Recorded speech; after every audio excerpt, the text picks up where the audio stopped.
Every time you argue, you think about breaking up. That's actually a trauma response.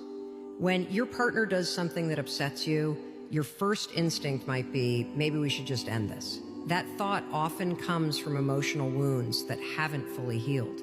You might be overly reliant on how your partner reacts, treating them like a precision instrument and expecting every response to perfectly meet your needs.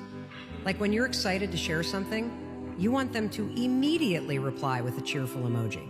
Or when you're feeling down, you expect them to drop everything to comfort you. But when those expectations aren't met, the disappointment can hit like a tidal wave, making you want to run away from it all. It's not that you don't care, it's that you don't yet know how to handle conflict, so your default is to avoid it. People with a more secure emotional foundation respond differently. When cracks appear in the relationship, they stick around and say, let's talk about this. They face the tension head on and try to work through it. But for someone who's been hurt before, it's like tending to a wound that can't be touched.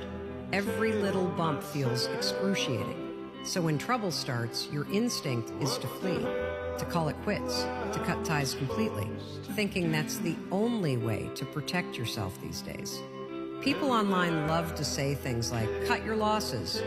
But sometimes that mindset gets misunderstood. He doesn't reply right away and you assume he doesn't care. A small disagreement feels like a red flag. It's like you're holding a fragile glass ball and at the slightest shake, you're ready to throw it away. But often what's really happening is that you're giving up too soon. Have you ever paused to consider his perspective when he lets you down? Maybe he didn't reply right away because he was in a meeting. Maybe he pushed back on something you said because it hit one of his own raw nerves. Are you willing to sit down and express how you feel and really listen to how he feels too? Friction in a relationship is normal, like a small boat rocking in the wind. Of course you feel uneasy. But if you've experienced past trauma, that uneasiness can feel unbearable. If you've ever felt like you were drowning, even the slightest wave can make you want to jump ship. That's why avoidance seems easier. But if you want a truly healthy relationship, the first step is acknowledging and accepting your emotional wounds. Maybe they come from being neglected as a child or suddenly abandoned in a past relationship. Then you need the courage to say it out loud.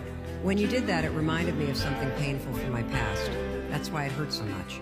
That moment of honesty is the real beginning of healing. Not silence, not breaking up, but one sincere conversation that slowly untangles the knots you've been carrying all along.